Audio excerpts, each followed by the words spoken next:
to talk about what you're doing down here. This would be a story. You want to come to Greenville and do 5 minutes on our show? Sure. I can take care. I can do that. They haven't thrown me out. They still want me to come back. Yeah, it's yeah.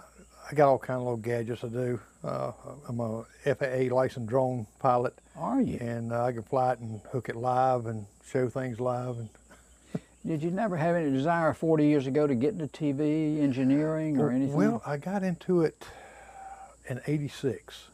And I got to go and do some things, got to interview like Loretta Lynn, Charlie Daniels, and Air Supply and stuff. And it was great, but timing just wasn't there. Well, Xerox sounds like a good job. Oh, it is. One, get ready to 3 seconds.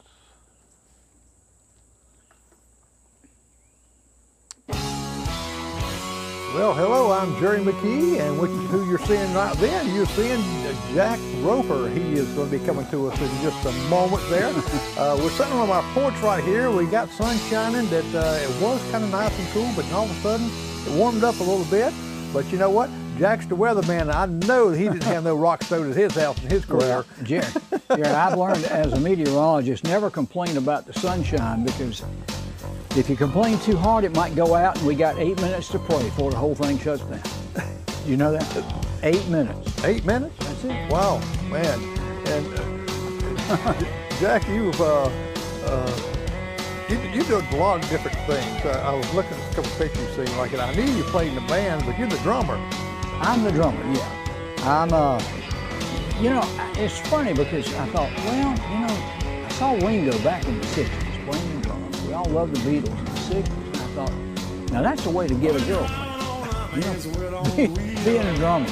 And I've told the story ever since. It never helped me get a girlfriend, but anyway, I turned into a drummer in about 1964 or 65 and been playing for a long time. We have a band now about 18 years.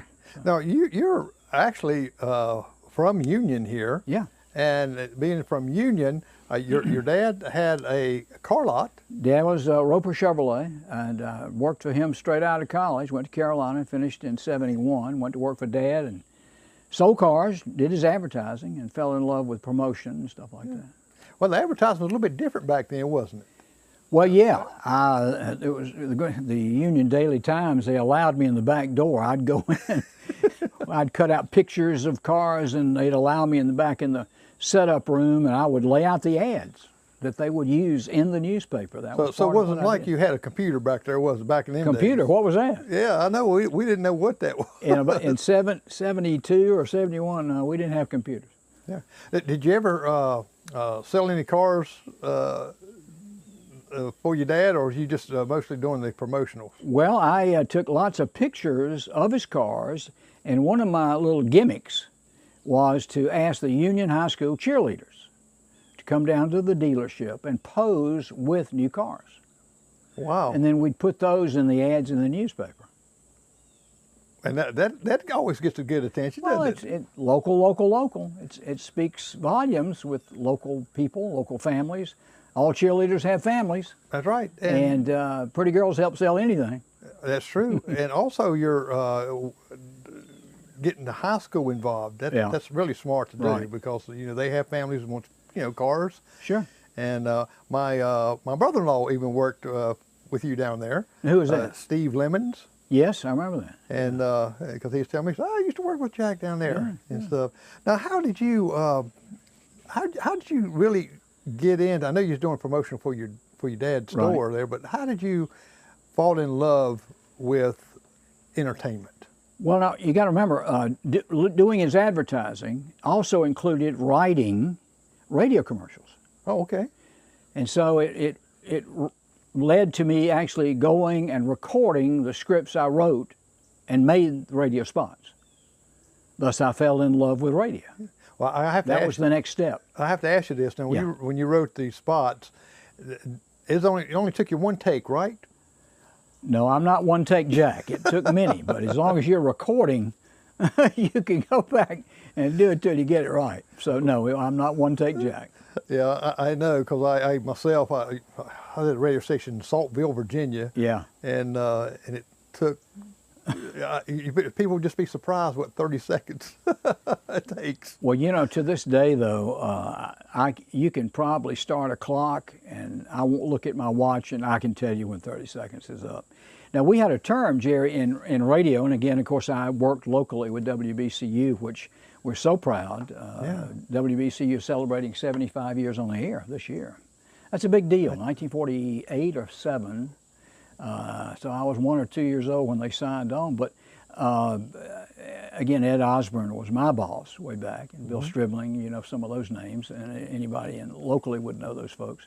But anyway, I just fell in love with advertising and doing spots, and ultimately wound up doing weekend morning radio, and ultimately took over the sign-on show after Bill Stribling decided to segue into, I think, went into finance or something. But Bill Stribling was always my hero. He was wonderful. Well, you know, some of the, actually, their formats is basically almost the same from years ago, because it works. People just love, I know myself, like the swap and shop. I mean, that is great. You don't hear that in some of the bigger cities or anything like that anymore. And someone calls in, and you might be your neighbor or something, you know, and it makes it more hometown, I think. Well, and again, you know, Union has an AM, but because AM became kind of secondary after FM started bounding and becoming the main source of music and entertainment, then the AM stations got a little smaller FM sister station so they could broadcast, simulcast their product through 2 different sources, AM and FM. And that's what we have in Union County now. Well, you know, I remember when the FM came out, and I thought, well, you know, that's never going to work. You know, we got all these AM stations, that's never going to work. Yeah. Well, we used to call it elevator music. Oh, yes. In the 60s. Nothing gave me greater pleasure to be riding in the back seat of the car, maybe before I could drive, even at 15 or whatever, and listen to WSPA FM playing that beautiful music. You know, back then, that's what they played. They didn't play the hits. And they'd play a 40-piece orchestra playing a Beatles song. And of course, my parents hated them. You know, I mean, I'm a baby boomer, and I'd nudge Daddy in the back seat, and I'd say, "Daddy, guess who wrote that song?" "Who, son?" "The Beatles." And it's like a 40-piece orchestra. You know, just the melody of a Beatles song. I used to love to nudge him a little bit and say, "Guess who wrote that pop?" Right. You know. Now, I put a little advertisement that you did. I actually put it on the advertisement that you was going to be on the show here, that you played a clown. Well, I've had 2 kid shows. One was in Eastern North Carolina. I dressed as a clown. Now get the parallel with the name of the station and the character's name. The TV station was, I believe, an NBC affiliate in Washington, North Carolina. That's the first station I got into from radio. This was like 81 or 2, and the call letters were WITN. So somewhere along the line they invented a clown character, and his name was, you ready? WITNEY, Whitney the Hobo. Oh. Now, I was not the first person to play that. I had that show for 4 or 5 years. But I dressed up, I think I saw it on your ad, in fact, me dressed in clown makeup and a hat and a big tie, so I did that for 4 or 5 years. That was the first kid show I had. Now, did it take you a long time to put that makeup on? Boy, I'll never forget the morning I woke up and didn't have the white makeup. Hold on a minute. Hold on just a second. Let's put our heads on. Put your, you got a caller? Call from. Should I put my headphones on? Yes, Press 1 to send a. Uh-oh. Hey, Chris. Hey, Jerry, how are you, sir? I'm doing good. Hold on a second here. Let me switch you over. I can hear. Is that Chris, the radio station? Can you hear? Yeah, I hear. Hey, Chris. Hold on. Well, I'm still working a number here, there, Chris, but. That's fine. Oh, okay. I'm just getting back into town and wanted to give you a call and say hello. Oh, okay. Well, Jack. I can hear him. Hey, Chris. Jack Roper. Hey, Jack, how are you today, sir? Hey, buddy. Yeah, fine. Happy anniversary. 75 years. Yes, sir. On August 27th, 75 years, and Wow. I've been there for, let's see, about one of them, and Yeah. I consider myself very fortunate to be part of the long-standing history of WBCU. Well, yeah, 75 years. I think I was 1 year old when it signed on then. But no. So you worked there from age 3 to 4? No, not quite. I did go to college and come back. Chris, I used to work there from like 72 to maybe 76.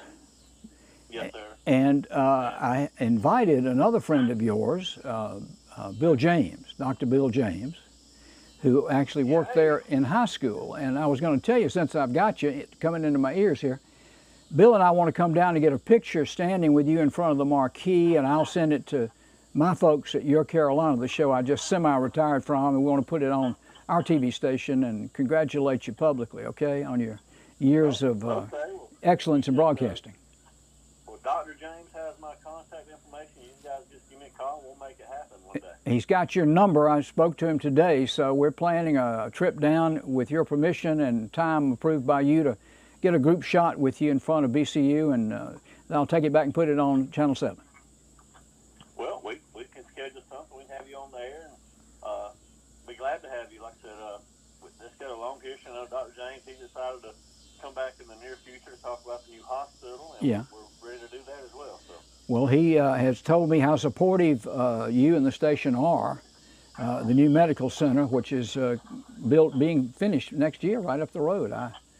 And we encourage people to make some donations. I've given them a little check, not much, but it's going to take a whole lot more than I gave them. But we're all chipping in. Oh, yes, sir. Well, it's a great thing to have the new medical center coming to Union. It's going to be great for healthcare for the county as a whole. And, you know, we try to support as much as we can locally, because that's one thing about that radio station. If it were just about playing music, it would probably have closed down 50 years ago. But the fact that station is so involved in the community and community events and trying to get out local news and information, that's what makes it unique, and it's what a radio station should be. There just aren't many more of them around that actually do it the way we do. Now, whether we do it wrong or right is yet to be determined, but we screw up on a daily basis, but we keep trying. Well, you do a good job. You sound good, and I miss being there. I've often said, again, I'm semi-retired from Channel 7, a little talk show I had in the mornings, but I'm going back to work Monday, actually, doing some magic, and I'm sending in pictures every day, and that's why I want a picture to send in with you, Bill, and me. But what I'm saying is being involved in the community, that's the key. Absolutely, yes, sir. And I was taught that from Mr. Art Sutton when I started working there. Yeah. And I've tried to continue that, and it was, you know, before he got there, that station was the same way. So I've tried to continue. One of those things where if it's not broken, you don't change it, you know. Right. So, like I said, I'm very fortunate to be a part of its history. I'm very fortunate to have the great staff that we have there that make my life a lot easier. Well, we'll get down to see you soon. Bill and I will be there soon. We'll let you know, and of course get permission what time and what day to come. Yes, sir. Well, I look forward to it. Jerry, thank you for letting me call in tonight, and if there's anything I can do to help you, please let me know, okay, sir? I sure will. Thank you very much, Chris. See you, Chris. Yes, sir. You'll have a great. Thank you. You too. Bye. Bye-bye. Yeah, sure is nice sitting on a back porch. Yes, it is. Yeah. Now, who's this guy right here? And you can see in the monitor there on the corner. Well, that was me at BCU. Yeah, man, I tell you what, early 70s. Young man there. Well, I don't know why I was dressed up. That looked abnormal at the time, but yeah, that was early 70s. I don't know, maybe I was headed to Rotary Club or something. Well, you was, I didn't know if that was your uniform or what there. Ed Osborne, of course, co-owned it with his partner, and I don't know why I had a coat on. That's abnormal. You know, on radio, you don't even have to comb your hair when you go work in the mornings because nobody sees you, but I've got another picture somewhere in there. I think you've got it too, but yeah, I'm just glad to have photographs of back when I was there. It was a good 4 or 5 years. Yeah, and I think, there you go. There you are, right there. Is your hair looks a little different, right? What does that mean? Is it better now or worse? Well, I think don't answer that. It looks better. Don't answer that. It looks better. I think I still have that same shirt. Yeah. But But you know, we all change. But you know, you look the same. About the same. You look the same.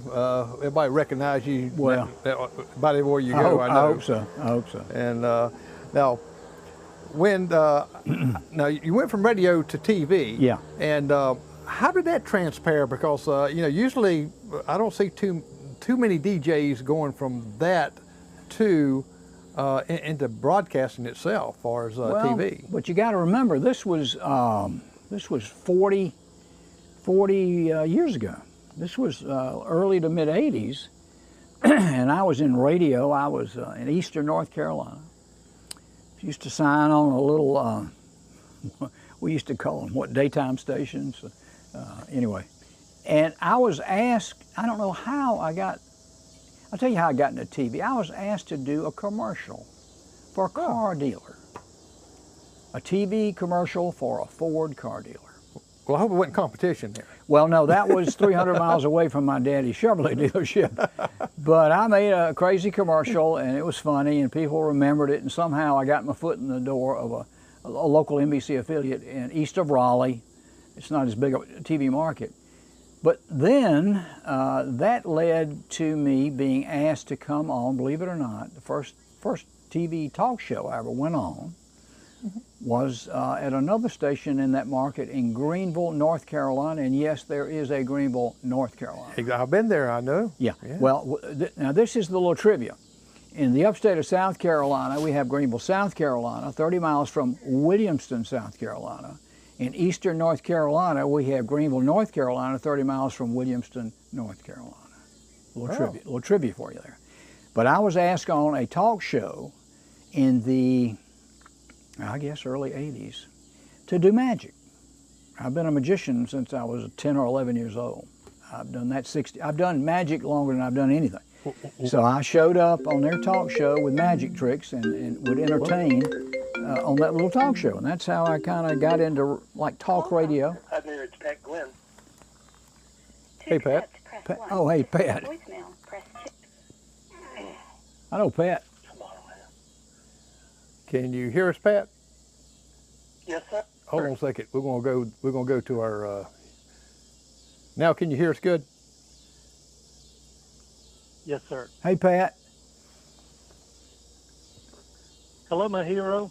Yeah, right. Well, Pat, you know, Jared, Pat's the reason I'm here. Pat's what? Pat Gwynn, Easy now. former employee of WBCU, a few years after I was there. He's my old next door neighbor growing up. But Pat, of course, is syndicated all over the world, it seems like, with great radio still. But Pat said, call you. Yes. And to talk about coming on your show. So you can thank Pat. If I'm doing a good job, thank Pat. Well, I already thanked him. I said, well, I appreciate you getting me in contact with Jack. And he said, well, I've known him for a good while. And I said, well, of course, Pat Quinn knows everybody. He's being syndicated he's all around over the world. Yeah. Pat, you spinning the wax to the max, are you? Well, the biggest thing was that Jack saw me shave for the first time. I was a kid when I knew Jack, way back in the day. Yeah. There you go. Man, it's been a long time. How are you, my friend? I'm good. Just getting older. Quit shaving since I semi-retired, as you can see. Well, congratulations. But your hair isn't falling out. It's still pretty. I still got hair. Yeah. True story. I'm lucky. I'm blessed. But how are you? Your pictures look good. I've seen you, and we've talked on the phone. You still playing them records? Still playing the old 45s, the 78s, and everything else. You know, you just got to find a player that will play them. Well, isn't that true? Isn't that true? Why not tell us? Yes, I want to share your success. How can people find you, a local boy, on a radio station near them? Tell us about what you're doing. Well, I got to let me back up a little bit. One of the key things that I want to tell everyone that's listening tonight, I would never, ever be in radio if it weren't for Jack Roper. Really? Jack Roper was one of the sweetest and most genuine people I ever met in my life. When I was growing up in that small town of Union, Jack was very kind. He and Mary and their family allowed me to come to their home. I remember this time that I came to your house one day. You were recording commercials on a little cassette player in your home. Yeah, reel to And reel, you reel to started reel. Reel Yeah. to reel. Reel to reel. And early one Saturday morning, I came by the radio station, and Jack was like, God, let me open the door for him. And I come in the back door, and Jack is running a Carolina football game. And Jack Roper said, Pat, when Bob Fulton said, this is the South Carolina Radio Network, you press this button. Jack was in the other room, Studio B, doing commercials. And he allowed me to work the board, unbeknownst to Ed Osborne or anyone else. And that's how I learned to run the radio station and run the board while he was doing commercials, while I was running football for the South Carolina Radio Network. And If you it fell weren't in for love Jack with Roper, it. I would never, ever have gotten into radio. Well, I didn't know. I all don't your remember fault. that. I don't remember that, but I'm glad I had a role in a successful radio person's career. Thank you for that mention. Well, Pat, It's all your fault, Jack. was you nervous? Was you nervous about pushing that button? No, sir. We had the old, you remember old Gene Anderson and, Ruth Coles was there. Yeah, yeah. Gene Riley, Ed Osborne, and man, those were the days. Back in the day when adults ran the town. It was pretty awesome. We're going to hear a motorcycle going down the road here, out in the country, but I thought that was Pat down at Myrtle Beach, but that's a Buffalo cyclist. that's it. Pretty Yeah. close. My granddaughter's on her little 3-speed bicycle here. Yeah. It's not the same. Well, Pat, tell us where we can hear you. Well, you can hear me on the iHeart Radio Network, and we're on WBCU every Sunday, either at 1 if the Braves aren't playing, or at 6 when the Braves are through. Yeah. We're on 200 stations around the country, London, New England, New Zealand, all around the world. And, it's been a lot of fun. We've done a beach music show. We're doing a soul vault show. We're doing a golden hour, which features the iconic hits of the 70s and 80s when I was in high school. Right. Let's see. We just started an inspirational show on Sundays that will be on about 60 to 70 stations very soon.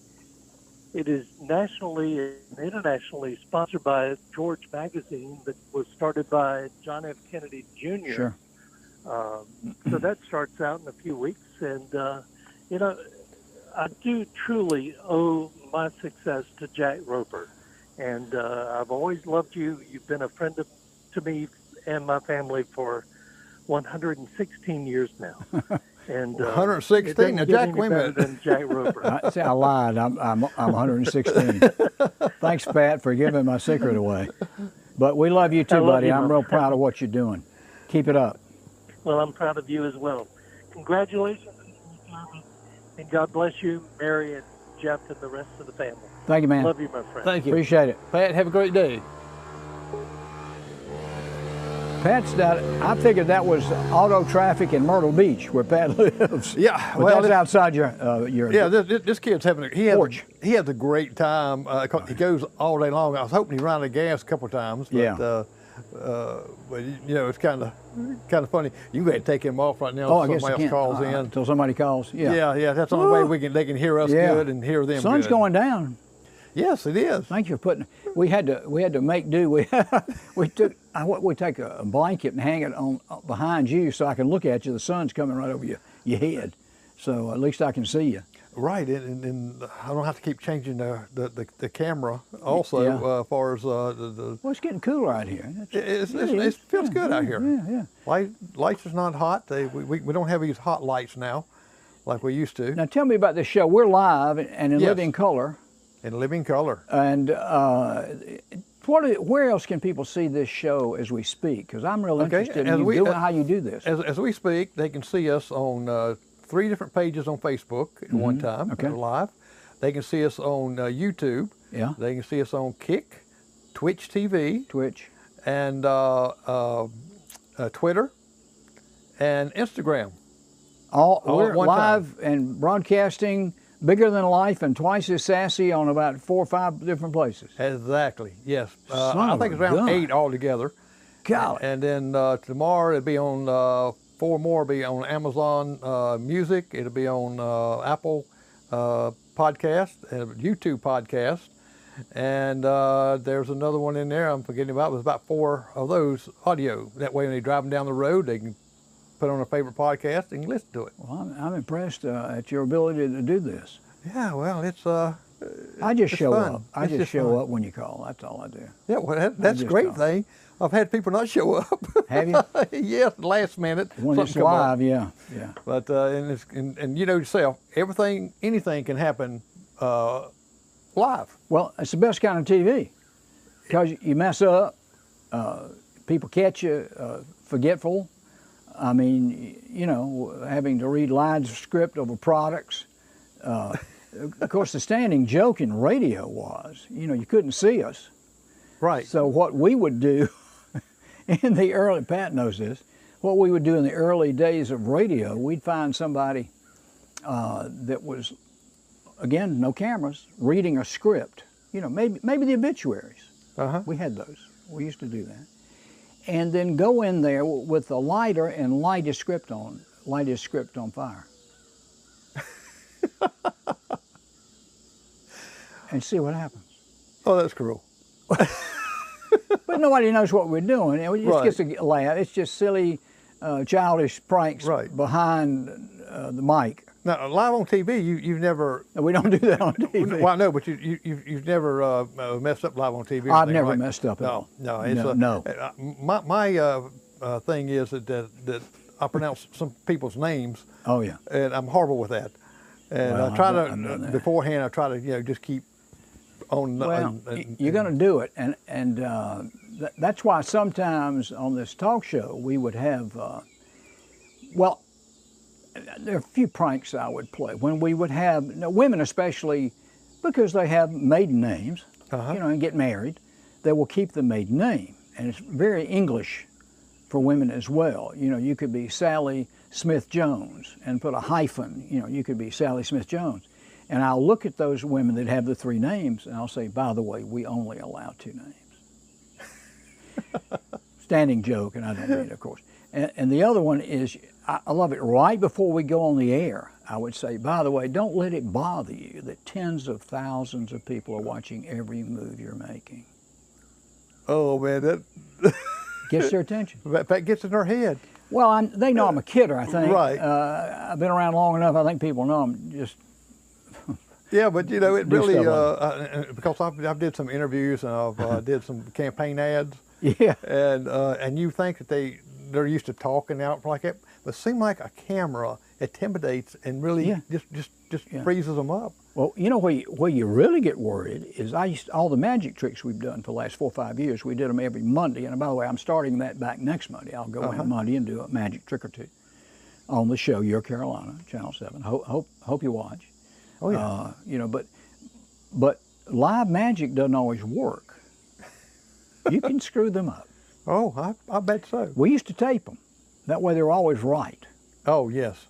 You wouldn't drop something, or anyway, live magic does not always work. So the pressure's on you then. Yeah, and I've had enough scrubs, so it happens. Well, Jack, I'm going to go back to something you said many years ago when you was a weatherman. Yeah. That's always stuck in my mind. Uh-oh. And that's why. Can you repeat it? I can repeat it. Okay. And matter of fact, I've already repeated it tonight. Okay. Because when I asked you about, you ever got rocks thrown at you, but you was telling the weather, and I think you predicted the snow coming in, and it didn't come in, and you told the kids, look, I don't have no control of that right there, so don't throw no rocks at my house. Yeah. Well, only God knows the weather, but it's funny. I have a line that I use when I entertain, and I want to get this message out too. I love to go to churches and do my magic. Right. I never charge them. You know, if you have a church and have a group of seniors, during the week, call me. I'll eat your food. I'll do a magic trick or two and work for food. No charge. Well, that's it. You know, I'm not going to go to Raleigh, but I'm saying in this immediate area, I'll Right. show up and entertain you for 30 minutes and break bread with you. But one of the lines I use when I do a trick sometimes, and it always gets a laugh, I'll do a trick and I'll look at the person standing next to me and I'll say, "Have I ever lied to you?" And then I catch myself mid-statement and say, oh, that's right, I used to be the weatherman. Anyway, it always gets a laugh because well, you know, they claim we lie. You even us go out to weathermen. festivals and do this, like this picture right here we're showing now. Well, yeah, that's That you look Central, I think. Yeah, I was doing a magic show there. It Yeah. seemed like you've got a little bag right there carrying. Is that your magic I bag? carry the old bag with me, and I don't. Yeah, that's a joke there. But anyway, and I don't mean my wife. That's just an old bag, and it's got all the tricks in it. But yeah, festivals actually pay me. Those aren't the freebies. Well, that's good because you got a lot of people out there in front of you. It's fun. Well, And now you, how did you? What made you get into magic? I mean, I know you did when you was little, but what was fascination of it, and that you kept that on? is well, you know, I've got a theory. I was an only child, which I hated. Mom and Daddy couldn't help it. But I was an only child, and I didn't like it. It's very lonely to me, and I'm not telling you about your Right. life, but it's lonely, and you always sought friends to have over on the weekends. You always thrived on any attention because you were all by yourself. Now, I got a lot of attention at home, but it wasn't always good attention.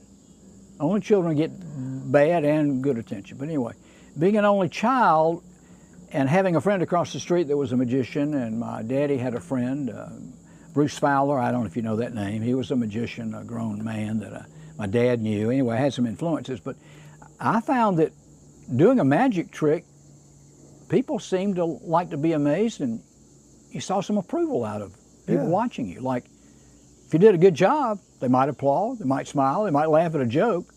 So to me, that was confirming me as a child. So it just became part of what I did. Well, I kind of like watching magic. I watch Ben and Teller, you know, where they try to fool them. Yeah. But I never had the interest of finding out what the trick did. Well, that's why you never do a trick but once. It takes the magic away, I believe. Well, don't most people like to be fooled, see something mysterious a little bit? I mean, I thought everybody liked to be kind of amazed at something, and knowing, of course, full well it's not magic.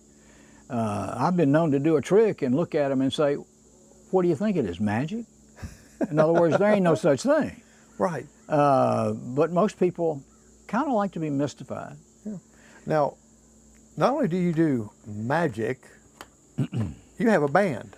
Have a rock and roll band, yeah, and it started with Tom Crabtree. Well, that's the current band. We have 5 guys, and we're all gray-headed folks. And let me brag about 2 or 3 of those guys. 3 of those guys behind me, the bass player, the guy with the cap, he's rhythm guitar, he writes music, and then my keyboardist, that is Pickle Leaves from down in Whitmire, Mandel Leaves.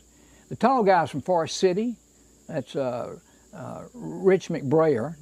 And then you go to Ronnie right next to him with the hat. He's from around, Union, really. Jonesville is Andre, the last guy. He's from Jonesville. And there's me on the drums, and we've got a 5-piece band. This band's been together for maybe 18 years, and yeah, we play at festivals. We play, a lot of it is like that 60s, 70s stuff that I started playing. Yeah, I thought, that we started playing in radio, and some of it you can classify as beach music. And we're going to be in the Chesney Labor Day Festival coming up Labor Day Monday. Wow. And we don't look for the main audience at 9 o'clock at night. We don't care. We just want to come play. Exactly. We charge, of course, but it's not a lot. And we have a good time. But it's fun doing it. Well, I mean, I've done it a long time. Yeah. And that all started with Crabtree. Remember Crabtree retired? Tom Crabtree and I were friends, still are. And, well, I've been at 7th 39 years. And about 35 years ago, I looked at Crabtree and I said, "Don't you play something?" He said, "I play guitar." I said, "Well, I'm a drummer. Why don't we start a band?" So that was the first band we started, Crabtree and I, with different people. And it lasted maybe 15 years or so, and then we kind of went different ways, and I started a band, and he kept his original band, Rock and Roll Reunion, and Tom's still out doing stuff with them. So, I think I've seen a picture of him recently. Yeah, he's a with the good band singer, there. guitar player. So we're friends, and we just kind of went different ways with it and found new people. But I was going to mention 3 of the guys in my band. You ready for this? They backed up and toured with Otis Redding Wow. and Billy Joe Royal, Wow. sitting on the dock of the bay. 3 of those boys. One's from Jonesville, one's from Whitmire, and one's from Ronnie. Let's see what Ronnie is actually from. I want to say Shelby or somewhere. Anyway, but they actually toured with big name people. They were opening act for Jay and the Americans. Mm-hmm. And Richard, of course, the big tall guy from Forest City. We love him. He's kind of our lead singer right now. But we play again Labor Day Monday in Chesney, and we've got some other festivals coming up. Well, we don't look for big towns. We like to stick right around here. Well, it's it makes you feel more at home. Well, they're home folks, and and they kind of know us. Right. You know. So, but they dance some, and again, it's beach. So a lot of it's beach music. Well, rhythm and it's a lot of talent that's that WSPA's had there, like Kathy Lee. She, not Kathy Lee. Kathy, well, I know you. Hold on, we'll get it out. Yeah, we'll get it out here in a minute. Well, Jane Roblo was with us once. Right. Jane's quite talented. She's now at Channel 4, of course. Kathy, I won't say Gifford, that's not it. Oh, golly, a little girl from Greenwood, she was with us.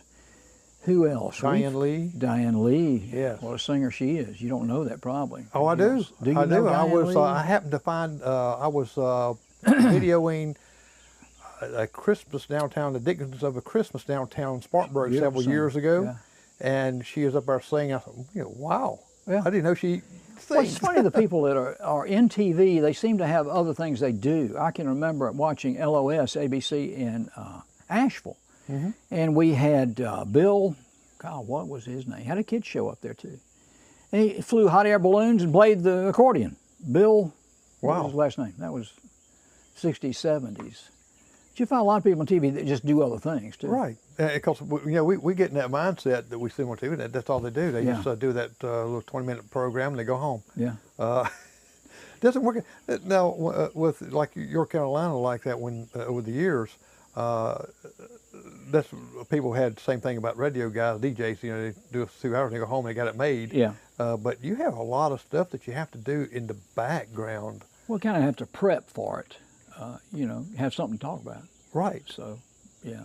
Well, you study up a little bit before you go on. Well, especially if you have guests and stuff. You got. Oh, well, you kind of read up on them before they get there. Did you get to eat some of the food? Some of it. Yeah. That they brought in. Yeah. People bring a lot of foods, and of course, this is people don't know this, but there's a strict rule in TV or radio that you can't take merchandise as an on-air person in return for putting someone on TV. Oh. That would be like payola. Right. Like, when they used to pay disc jockeys to play a record. Oh, highly okay. illegal. You don't do it. So, it's like somebody can come up to us and say, would you put me and my business on and we'll give you a product? No, you can't do that. So we always kind of wonder when people bring on food, and we're not swapping airtime for food, but right. You go, well, should I take this plate of food from you? But as long as there's not a tie-in between giving them something and getting something, that's highly illegal in broadcasting, right. TV. Well, you have to, especially in food, like if you're bringing some people on, like to we get a lot of taste cookies tests and stuff like that. Oh, yeah. I know that used to have Ingalls on there sometimes, and bring food and they cook, but they're a sponsor anyway, but showing the chef. Or, and I know it's a thin line where you have to watch, because this is like politicians; they can't just take stuff either. No. And all. So I can see the ethics of it. Yeah, you can't do that. It's wrong. Yeah. In fact, when I booked the band, I remember over the years I would call somebody and try to, our band would love to play, and this is what we charge. We do 2 hours. Right. You provide the PA. I need a cover over the stage for so much money. And then I might say, and by the way, you've been coming on the show to plug this event for the past few years. I said, now let me explain something to you. If you hire my band, it has nothing to do with you coming on to promote the festival. See, they always get that sermon from me. See, I can see that. You don't have to hire me to come on the show and plug the event. That's how you're overly conscious and overly ethical when you get in a situation like that. Don't let them ever get confused. Yeah. You could get in deep trouble over that. Now, where have all the stations that you've either DJ'd or you was at as a broadcaster in? Where were they? Yes, BCU, I left here and went to Marion, North Carolina. Oh, okay. Beautiful little town. I was there for about 3 years. Loved it. Marion, North Carolina. It's 45 minutes north of Chesney. That tells you anything of Highway 221. I know exactly where Marion is. Marion, North Carolina. We loved it. I've been there several times. And a friend of mine in the insurance business came to me and says, I have a friend that owns a radio station in eastern North Carolina, and they're looking for a general manager. Well, I wasn't overly excited about it because I was happy in Marion. But this is strictly, radio. Right. But I got on a little tree hopper airline and flew to Kinston and looked at the radio station, and Mary went with me, and I was determined, well, I'm not eager to go, but if it'll advance the career, Right. It was a general manager's job for a little tiny radio station. It was in Windsor, North Carolina, Williamston, Wilson, 2 hours east of Raleigh. Right. Tobacco, Tobacco field. This was late 70s, whatever. And so I said, well, if they want me, just tell them I want what I'm making now and what my wife is making now, and I play golf, so I want you to pay the country club due so I can play golf. And they gave it to me, so I had to leave. Oh, wow. So I went to Williamston, North Carolina, and got into radio. Stayed in radio after Marion, because they gave me what I asked for. I didn't know, I just threw it out. So we moved, and then I segued into TV and did both radio and TV, and ultimately was the main weather guy on WITN in Washington, North Carolina, and finally had to give up radio. I couldn't do everything. And then I had my kids show, first kids show. I left for a year to go to San Antonio as a weatherman. San Antonio is a little different. I liked it. Could have stayed there the rest of my life. But it just wasn't to be, and got wind of, well, I'll tell you the story. Ed Osborne, you remember Ed, who co-owned WBCU, who was my old boss, called my daddy, Big Jack. He was Jack Roper too. He said, Jack, is your boy, is he happy? They're looking for a weatherman at WSPA. This was 1981 or 2, or no, this was maybe 83 or 4. Well, I was trying to get out of San Antonio. I was trying to find a new gig. And Ed Osborne called my dad, and my dad called me in a hotel room. I was in Denver interviewing for a weather gig in Denver, and they had offered me a job in a Denver TV station as a weatherman.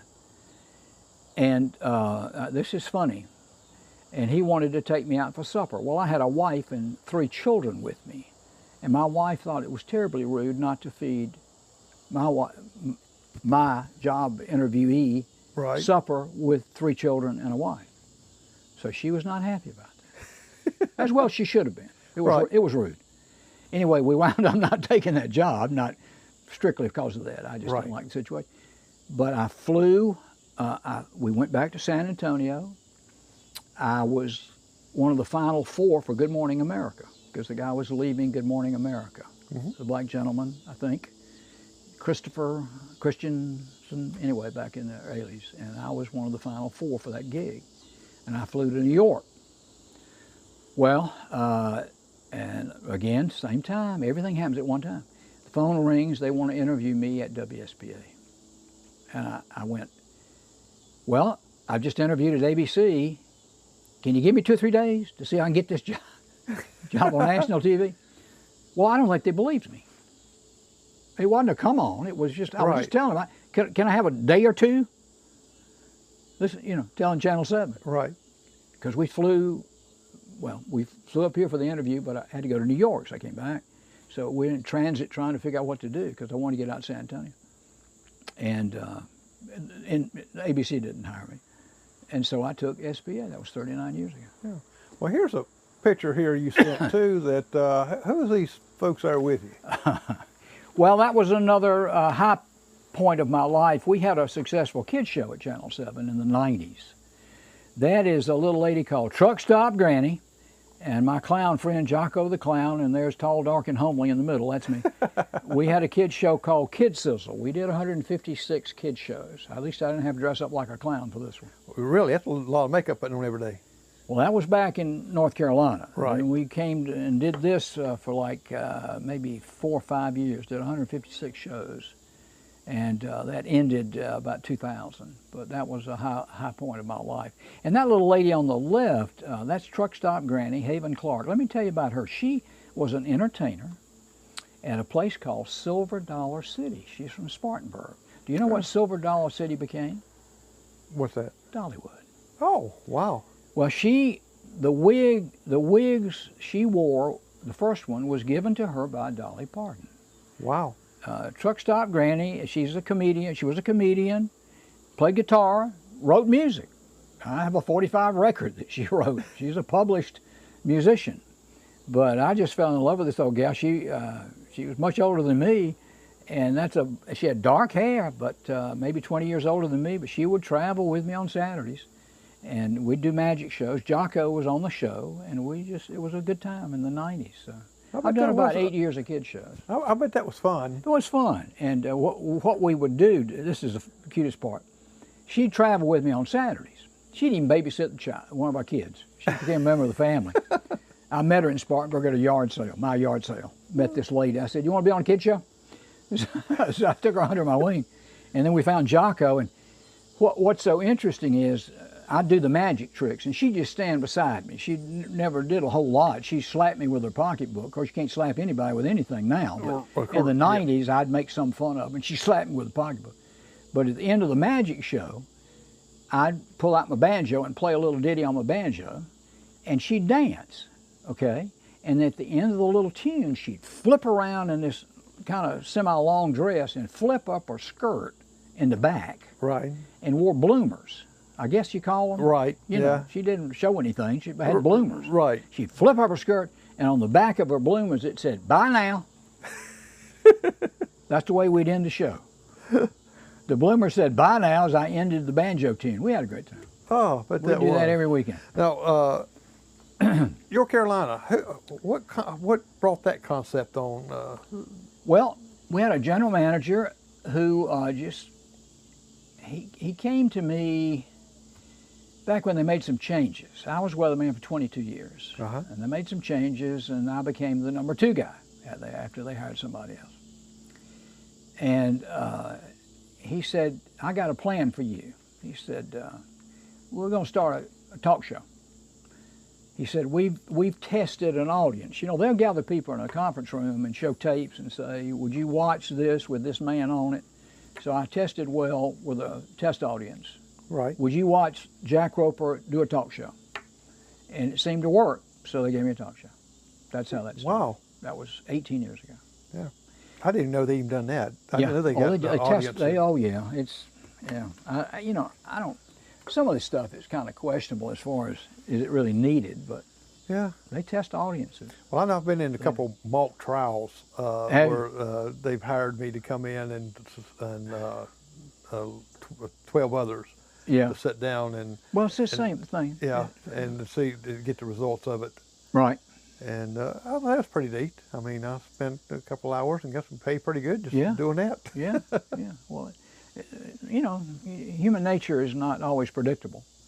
But I've had a good time. Yeah. And again, I'd still be working full time had it not been for Interstate 85. I live in Spartanburg. Right, and that's... And at 76 years of age, I know I look much younger, of course, but at 76, I thought, I can't do this every morning anymore after 39 years. I have to drive to Greenville every morning. Yeah, It just absolutely, I just said, no, I can't do this. During the rush hour. Oh, yeah, 7 o'clock in the morning. Oh, geez. Yeah. So that pretty much suggested to me, maybe it's time to kind of semi-hang it up. Yeah. Well, you know, you've been on a year. You have a wide variety. Now, in the show, I know you got cameras all around you and different things. That do you have a producer there that directs you in different things? Is correct? Tell a little bit about that, because most people just think everything flows there, but you got people in the background. Because sometimes I hear them, you know. And of course, me doing this, I know that you have different people doing that. Well, the producer actually talks to us on an earpiece. And she is in Spartanburg, talking to us in Greenville. Oh, wow. Giving us cues, like when the camera is on, it's on, you know, cue, or whatever she said. We have a rundown. We know what guest is coming on, how long we have for the guest.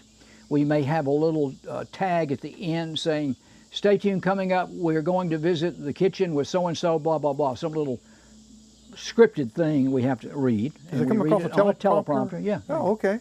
But the guests are pretty much ad lib. Now, when you got lawyers and doctors, you have kind of a sheet of questions they want to be asked. Right. You know, but hopefully you come across kind of natural. But we have some guidelines with certain guests. But you know, when you have musicians on and chefs and stuff, you know, you can kind of yak, have a good time with it. Right, and you know, of course, like you said, you've done this so long that you can say how long, what time it is within. Yeah. You know, I've just done so many. Well, and Jerry, you know the term rip and read is what we used to call it in radio. We'd sell an advertising to somebody on Main Street in Union at VCU, and it was for the Smith's Drugs or whatever. And we'd just go get the newspaper ad for Smith's Drugs, and I'd just stand there and hold it in front of a microphone and look at the clock and just ad-lib the commercial for 30 seconds with products I read from the newspaper. We used to call that rip and read. Wow. Now, they weren't all that casual. Right. Don't get me wrong, but that's the way sometimes you did it. Well, then you start adding like music in the background and things like that. Yeah. And I used to love to take, we had music beds, you know, they had music that wasn't owned by artists. You know, the companies would make music beds for 60 seconds or 30 seconds. Right. And what I used to love to do, and these are on tape somewhere, I could probably dig them out. I'd love to hear them again. I would sing a ditty with the music and then record it and then sing again to the record and have myself sing a duet. Does that make any sense? Yeah, on different tracks. Right. Make 2 tracks of me singing to a music bed. Right. And ultimately put them all together, and it's like me singing with me, some little ditty that had something to do with the product. Oh. It was fun. It was very creative. And you know, in many ways, to be perfectly honest with you, radio is a heck of a lot more creative than television. Yeah. You can get everything done by yourself on radio. Yeah. TV takes a lot of people. Well, I don't know. Well, except back porch newscast with Jerry McKee. Yeah. And I used to. And you talk about yourself singing for yourself and crossing over the things like it. I've done that some with video, and where I put myself, 2 of me on the couch here and 1 in the chair, and talking to myself and like this, and playing different clothes on each one, and playing the characters of it. Yeah. Well, you can do a lot. Yeah. But see, you have that ability to know how to do both, 2 or 3 things. But see, in TV, you've got a director, you've got a producer, you've got someone for audio. You may have 4 people behind the scenes of the people on air, okay? Mm-hmm. You're waiting on cues, you're waiting on tapes to start, you know, to talk to. And when things run long, as a weatherman, they'd say, okay, you've been cut 30 seconds. Okay, you know. So in other words, you're in someone else's hands in TV a lot more than in radio. Right. You had records, you knew how long the records were. Mm-hmm. You could ad-lib commercials. You just had more control over you and your surroundings in radio more so than in TV. Yeah, because if you had it's hard to make that transition to TV. Yeah, I know that little station I was up like that. I had to go to the bathroom. I find me a long playing record and put on there. I know. And run out. Well, that's why they invented. You remember K-Tel records? Oh yeah. They put hit after hit after hit about 30 minutes on each side, that's when you went to the bathroom. Yeah. It just tracked for 30 minutes. Now, we used to get those albums in of Dick Clark's show. Yeah. And we had American Top 40. And I'd love to have those, but we had to destroy those after we. Oh, did you? After the show, though, we had to destroy them. We had Casey Kasem, Yep. American Top 40, wasn't it? Right. And those were on LPs originally. Yeah. That was back in, 80s, I guess. Radio was a lot of fun. I miss it. Yeah. You had to queue up I really do. Oh, next record on the two turntables. Yeah. Do about a 45 degree. You had to do it about 45 degrees and then release it, spin it. Of course, the more you queued up a record, the more it would scratch the intro. And we had that sound. Remember, we used to call it cue burn? Right. You find the beginning with your finger of the record and you back it around 45 degrees. Well, 100 and whatever, 3/4 of a turntable. Right. And then turn it loose and talk up to when it started. But the more you did it, you snap, crackle, pop at the beginning of every one of those albums. Well, 45. To me, albums was coming back, or some of them still are, but they were ridiculously expensive. Back then, you could get one for $1.25. Well, 45s were less than $1, and I remember LPs were like $2.95 or $3.95. But isn't it funny how they got away from vinyl, invented CDs and junk, and now we've gone back to vinyl? Yes. It's like, well, what was wrong with it in the first place? What were you thinking? Yeah. I don't think they go back to 8-tracks, though. No. They didn't last too long, did they? No, I don't think those are coming back. But LPs did. Yeah. Yeah. The dragging on and stuff. Well, Jack, we're getting down to our last of our show here. They'll cut us off in 4 or 5 minutes. We're at the top of the hour. Well, we usually go about 1 hour. Well, I'll hush. And I really appreciate you coming on and talking about all these things here. It's 75 years for WBCU and your career, some changes in life and things, but you still doing the same thing, still going wide open. And same old song and dance. That's it. May I do one last thing? Sure. Because I want churches to call on me. Right. Those are my favorite magic show venues. No charge. Here's my email. Here's my new email. magicjackroper@gmail.com. Write me, call me. I'm in the book. Love to come to your church. Did you have a little magic trick for us? Yeah, you want to see one real fast? Yes. Let me show you. I brought 2 presents. See my presents? Now, obviously, they're different shapes, aren't they? They are. Different sizes. Yeah. But with a little magic, I'm wondering, can I take the top of this box and put it on this box and the top of that box and put it on that box? Doesn't seem right, does it? Don't seem like you can do that. It looks almost impossible. But if you do the magic word, which is, oh, thank heaven, for TV7, try it. Oh, thank heaven for TV7. Watch carefully. Let's see if we can do a little magic. You ready? I mean, visually, it doesn't seem to be possible, but, with the magic of that special magic word, I can do exactly what I just said. Well, you sure did. That's called an optical illusion. It doesn't look like it's possible. Yeah. Isn't that wild? Yeah, you're thinking one's longer than the other one. Mm-hmm. Wow. Yeah. Well, thank you, buddy. Well, Jack, we appreciate it. We really do. And I'm Jerry McKee, and thank you for watching Prime Time with Jerry McKee. And next week, we're going to have T. Graham Brown. If you go back to some of your old school music, as a matter of fact, he's still singing and playing at the Grand Ole Opry. And we're going to have him on the show. And then after that, we're going to have a good guy coming up. And he sings for the Oak Ridge Boys. And if you ever heard that bass singer, well, that's Robert Staban. He's going to be on the show also coming up in the next couple weeks. So I'm Jerry McKee, and thank you for watching. And give us a call. Give Jack a call. Send him an email address if you want him in your church or a function you're having. Let him do some magic, and he'll tell a joke or two. God bless, and have a great day.